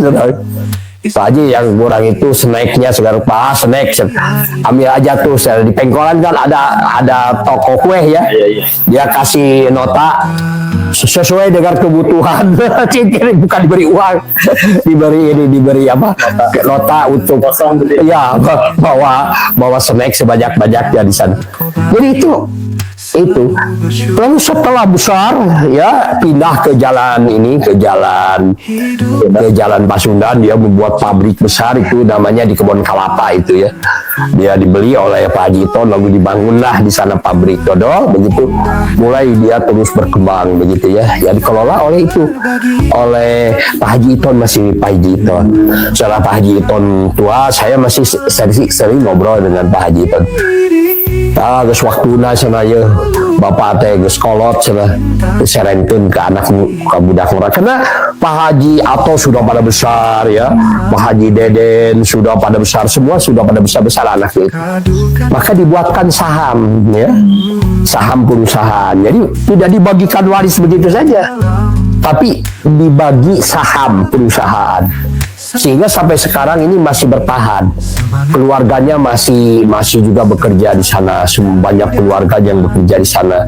Lalu sahamnya masih terjaga sampai hari ini.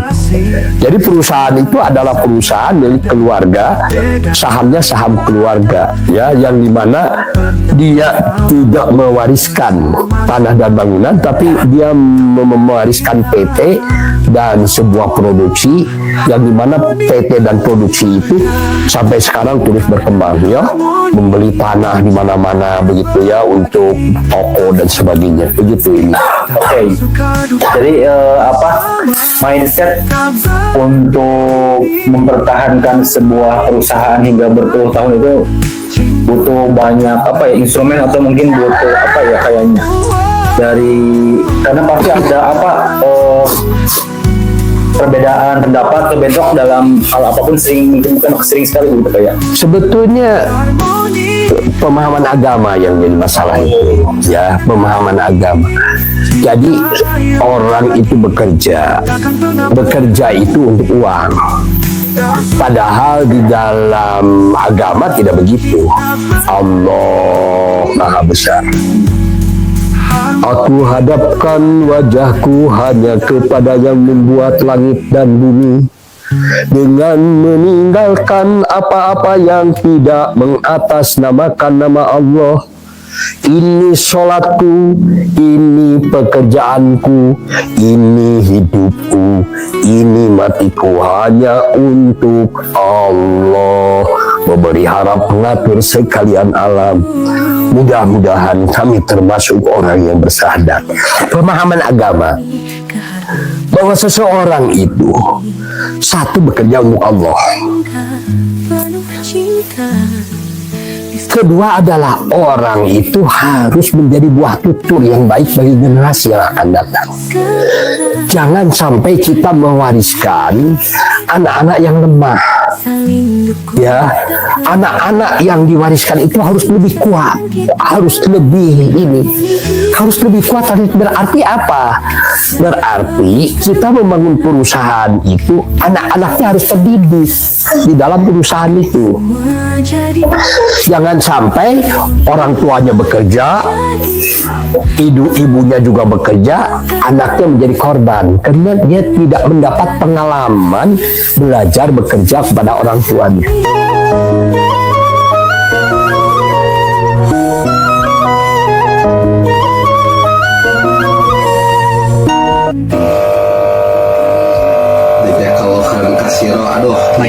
Bayang-bong, sule kepala kambing, raja sate. Pengiriman ketiga.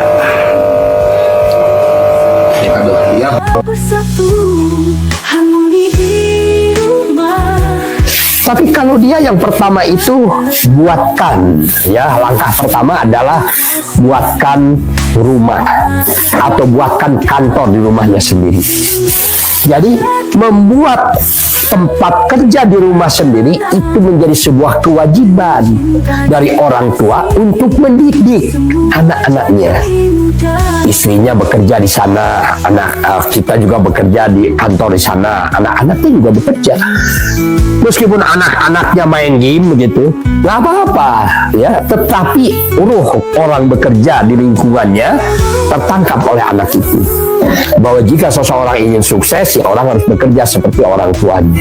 Dan kalau kita punya perusahaan di rumah, kan kita bangun tidur sudah bekerja. Jam 3 subuh saya sudah bekerja. Saya tidur jam 11, saya masih bekerja. Jadi Pak Ismail bekerja berapa jam? Ya bekerja ya totalitas. Ya totalitas bekerja untuk apa? Untuk Allah. Melalui apa? Melalui kehalifahan kita, melalui kepemimpinan kita, melalui pengaturan kita yang menggantikan Allah di alam semesta ini. Melalui apa? Ya melalui perusahaan. Jadi perusahaan itu adalah sebuah alat untuk ibadah kepada Allah, bukan tempat bekerja yang tidak ada hubungannya dengan Allah. Begitu. Jadi buatkan yang pertama itu adalah syarat utamanya, buatkan kantor di rumah. Itu syarat yang pertama. Kalau kita membuat pabrik gitu, kalau kita membuat toko, kan ini Pak Sunjun, kita sering kali orang mau usaha buat toko, karena tidak ada gurunya itu. Ya, yang pertama itu buat kantor. Apa yang ditulis di kantor itu, ada apa di kantor itu? Yang penting di kantor itu adalah ada laporan keuangan, catatan harian. Tanggal 1 berapa, tanggal 2 berapa, jadi setiap hari itu harus dicatat. Tanggal 1 pendapatannya berapa, tanggal 2 produknya apa, tulis di sana ya. Jadi itu harus dilakukan setiap hari, ditempel di dinding. Untuk apa itu? Untuk melatih kecerdasan finansial. Semua warga di sana, semua keluarga di sana melihat ada laporan keuangan di sana. Itu yang pertama ya. Yang kedua, tidak ada pekerjaan pengusaha yang terbaik. Pekerjaan pengusaha yang terbaik itu adalah melakukan penawaran. Maka penawaran itulah setiap hari dari mulai bangun tidur sampai tidur lagi, kita harus melakukan penawaran. Zaman sekarang ini kan sudah lebih mudah karena ada handphone digital. Jadi penawaran lebih mudah, tapi ruh penawaran itu yang harus dimiliki. Lalu kalau kita punya pegawai semuanya sama, harus dilatih. Bahwa setiap perbuatan apapun yang kamu lakukan harus bernilai penawaran. Ya, kalau ada penilaian penawaran, berarti dia harus melakukan yang baik, menjadi buah tutur yang baik bagi generasi yang akan datang. Pekerjaannya itu dibicarakan, kebaikannya itu. Nah, pegawai harus semua sama. Ya, itu. Jadi tidak ada yang lebih baik selain penawaran. Yang ketiga, kita harus punya data base customer. Jadi data konsumen. Baik data data konsumen yang baru yang mau didatangi oleh kita, atau data konsumen yang sudah ada di kita. Data konsumen itu adalah merupakan kewajiban bagi seorang pengusaha. Itu yang terpenting tercatat apa? Nomor handphone. Ya, kalau dulu itu kan harus bagi-bagi kartu nama. Kalau sekarang mas dengan kartu handphone, dengan nomor handphone itu satu ketik bisa ke beberapa orang.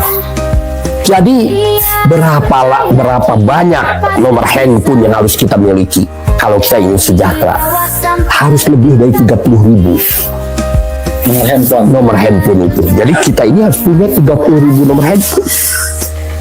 Setiap hari paling-paling kita bisa mempromosikan ke 100 orang 150. Sudah lama juga ya mempromosikan tuh, hanya ke 200. Jadi hari ini sekian, hari besok. Nanti kalau sudah hari ke-30 berarti kan hanya 6.000. 6.000 kan terus saja kita melakukan penawaran sampai ke 30.000. Setelah 30.000 balik lagi ke awal kan. Itu saya kira tidak akan terlalu banyak mengganggu orang yang menerima handphone itu. Jauh ya. Mau aplikasi kehelen. Mau aplikasi kehelen. Beda dengan sedikit nomor itu, penawarannya jadi rutin begitu. Jadi itu harus dimiliki sekitar 30.000 nomor, baru itu sejahtera.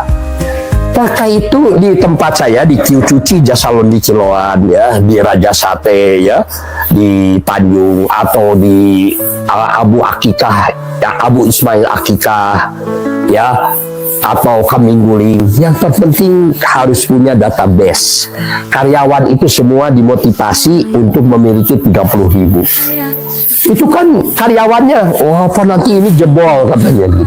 Ya jebol kalau tidak tahu caranya. Caranya harus disimpan di Google Drive.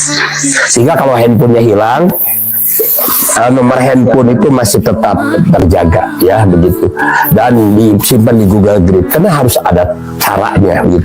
Kalaupun kita promosi, kita sekali status kan yang nonton itu sekitar 2.700 gitu, 270 300 per hari, lumayan lah begitu ya, sama dengan membagikan kartu nama kan begitu. Jadi lebih murah sekarang. Jadi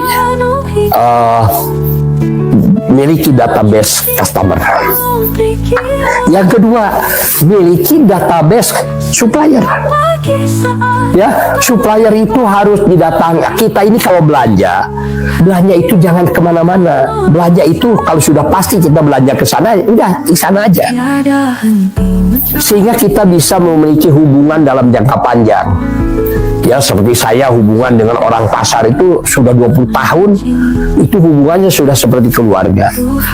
Kita kalau sakit datang ke rumahnya, ditengok begitu. Kalau kebetulan kita lagi punya waktu, ya datanglah ke rumahnya, ngobrol-ngobrol, silaturahmi gitu. Beda itu, sehingga database supplier itu kita miliki, bukan hanya kita miliki, tapi terjalin sebuah hubungan. Kalau kita minta tolong, ya saya ini mau mengadakan ini, saya tidak ada uangnya, ambil saja Pak Ismail berapa yang dibutuhkan, gitu kan? Kenapa? Karena dia sudah percaya kepada kita, sudah seperti saudara.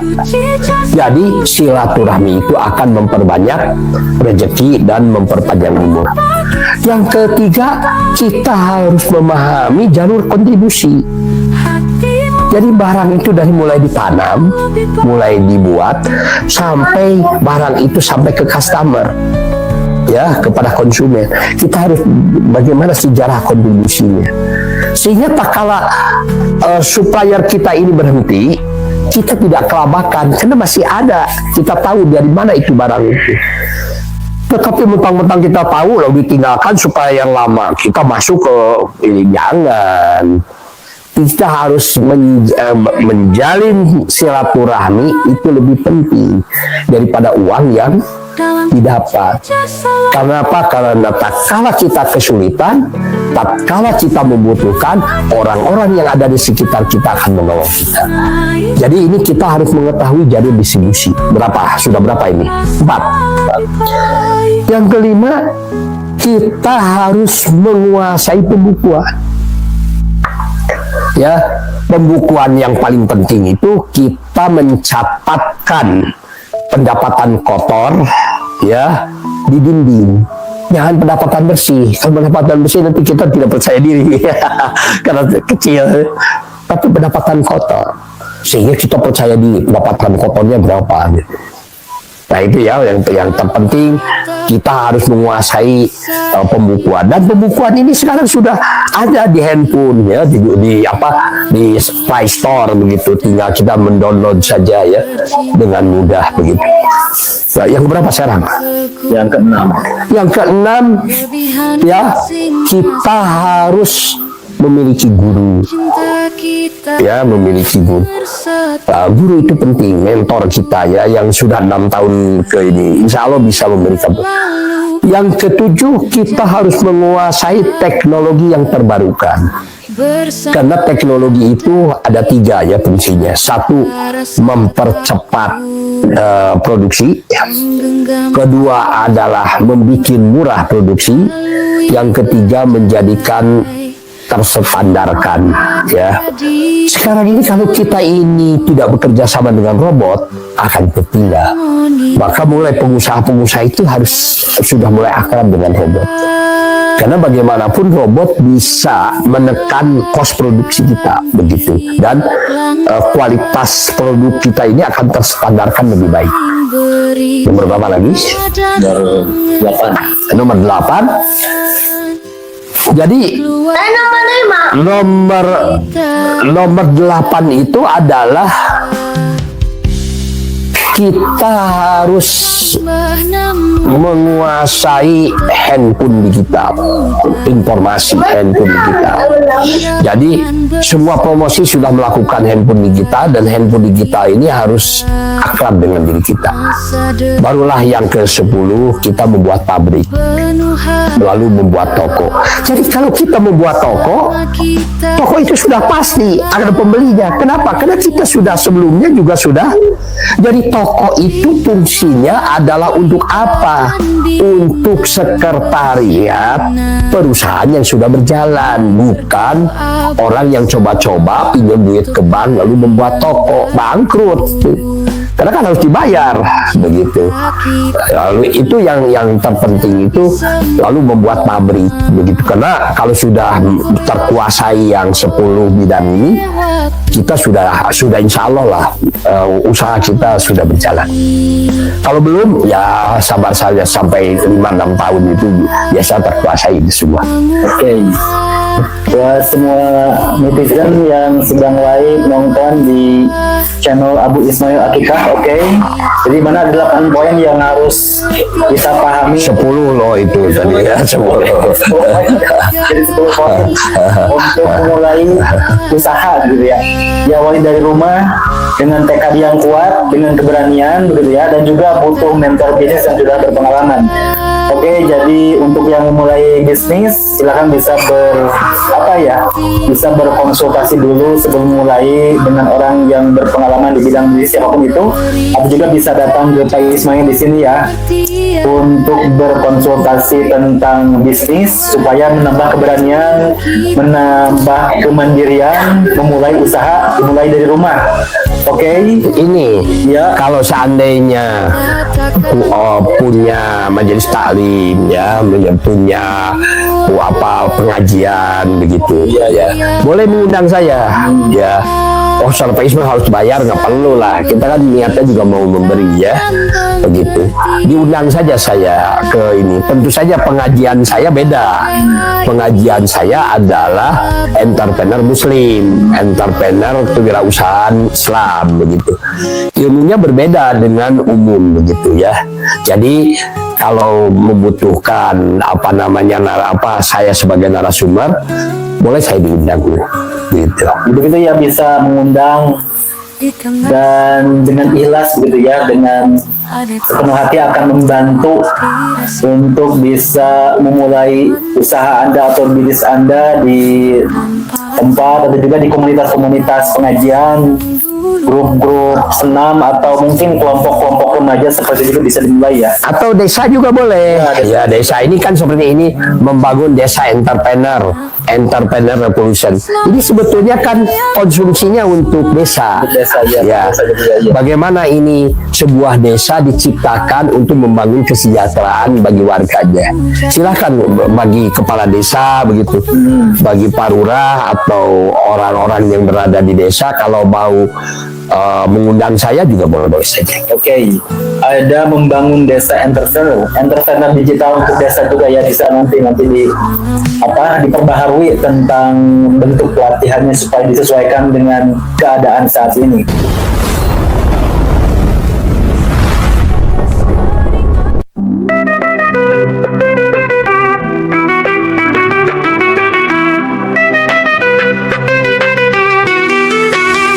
Presiden Prabowo, presiden kita, menghadirkan harapan bangsa tak terlupa. Di tanah subur peternakan meraja, untuk rakyat negeri tercinta di dada. Rakyat sejahtera, ladang panen melimpah, pahlawan bertopi bintang semangat merah. Di bawah bendera kita semua ikut Maju bersama, angkat tangan serentak angkut.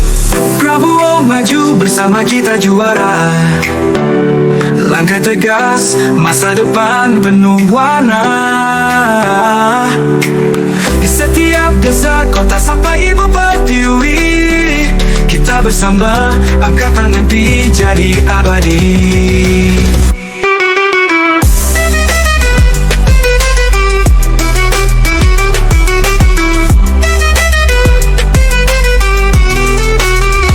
Di jalan ini kita semua melangkah bersama Prabowo, pelai cipta. Dengan niat suci, bangun negeri, takkan berhenti sampai impian terkabulki. Bagimu negeri, janji kita gelar. Dengan kerja keras merajut sinar, setiap tangan mengepal, semangat menyala. Masa depan cerah, langkah kita membahana. Prabowo maju bersama kita juara. Langkah tegas, masa depan penuh warna.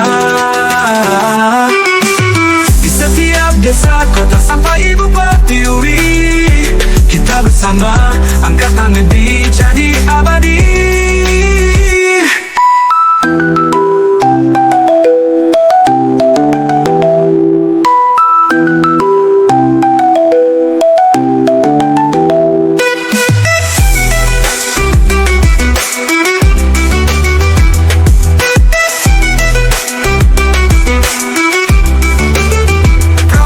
Maju bersama kita juara. Langkah tegas, masa depan penuh warna. Di setiap desa, kota sampai ibu pertiwi, kita bersatu, satukan mimpi jadi abadi.